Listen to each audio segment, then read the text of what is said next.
अभी तो नाम भी नहीं रटेंगे हम लोगों को।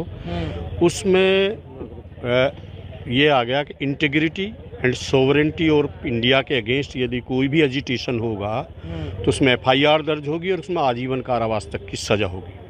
इसका जब विस्तारीकरण हम करेंगे तो आज जो हम विरोध प्रदर्शन करने आए ये उसी की परिधि में आएगा। यदि छात्र नीट का विरोध करेंगे ये उसकी परिधि में आएगा, क्योंकि सरकार को यदि ये लगता है कि सरकार के विरोध में वॉइस है तो वो देश के विरोध में वॉइस मानी जाएगी। इस गंभीर प्रकरण को जब हम समझेंगे तो ये सारी आवाज़ें बंद होने जा रही है। सरकार ने सबसे बड़ा नुकसान ये किया है। दूसरा आपने ये किया कि अभी तक हमारे यहाँ एक कानून है, पुलिस 24 घंटे से ज़्यादा गिरफ्तारी के बाद अपने पास नहीं रख सकती है। आपने उसे डिलीट कर दिया है। अब पुलिस जिसको चाहे जब तक चाहे पीट सकती है। कोई मैंडेटरी प्रावधान थे वो आपने हटा दिए। ये बड़ा गंभीर है और आम आदमी के जो अधिकार हैं उन पर बहुत ज़बरदस्त कुठाराघात है। इसके अलावा एक और होता था, पहले 15 दिन में 187 है ये धारा जो नई है कि पहले 15 दिन में ही पुलिस कस्टडी रिमांड ले सकती है। उसे ऐसे मैं थोड़ा हल्का समझा दूं, थाने से जब मजिस्ट्रेट के यहाँ लाते हैं तो वहाँ रिमांड चेंज होता है, वो जुडिशियल रिमांड कहते हैं, न्यायिक रिमांड, वो जेल चला जाता है। इस बीच में पुलिस को लगता है हमें कुछ जानकारी करनी है तो उन्हें रिमांड पे ले सकती है। अब ये रिमांड वाला पूरा प्रावधान हटा दिया है सरकार ने। 90 दिन के अंदर जमानत पर छूटने के बाद भी जिसको चाहे पुलिस कस्टडी रिमांड 15 दिन का ले सकती है, थाने में रख सकती है, उसे टॉर्चर कर सकती है। यानी अब सत्ता के खिलाफ बोलने वाला आदमी जमानत लेने के बाद भी पुलिस की कस्टडी में जा सकता है और उसके खिलाफ कोई जाति हो सकती है। पूरी दुनिया में ये कानून कहीं लागू नहीं है। पूरी दुनिया में कहीं लागू नहीं है।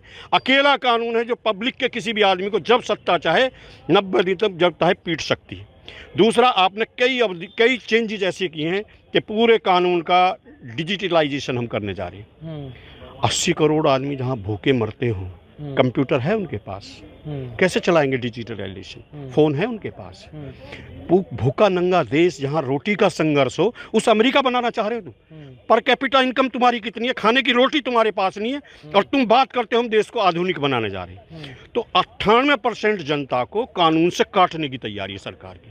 ना उन पर कुछ बोलना आएगा ना कुछ करना आएगा। और एक सबसे बड़ा परिवर्तन जो किया है, 7 साल तक की सजा जिन अपराधों में होगी वो SO की मर्जी पर डिपेंड होगा। रिपोर्ट चाहे तो दर्ज करे, चाहे तो रिपोर्ट दर्ज नहीं करेगा। वो कह देगा मैं अभी मामले की जांच करा रहा हूँ। और उस 7 साल में बलात्कार का केस भी आता है, उस 7 साल में SC ST का उत्पीड़न भी आता है, उस 7 साल में चाहे आपका सिर फटा हुआ हो, चाहे आपके कंधे और हड्डियां टूटी हुई हो, वे सब उसकी परव्यू में आते हैं।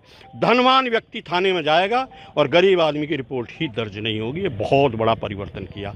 तो एंटी पुअर, एंटी नेशनल के ये रद्द होने चाहिए और गंभीरता से जो देश के विद्वान हैं, लॉयर्स हैं, बार एसोसिएशन से, उन सब की ओपिनियन लेने के बाद तब आपको ये फॉर्म करने चाहिए। भारत के बिल्कुल विपरीत कानून आए। बिल्कुल आए हैं। सर क्या लग रहा है आपको? क्या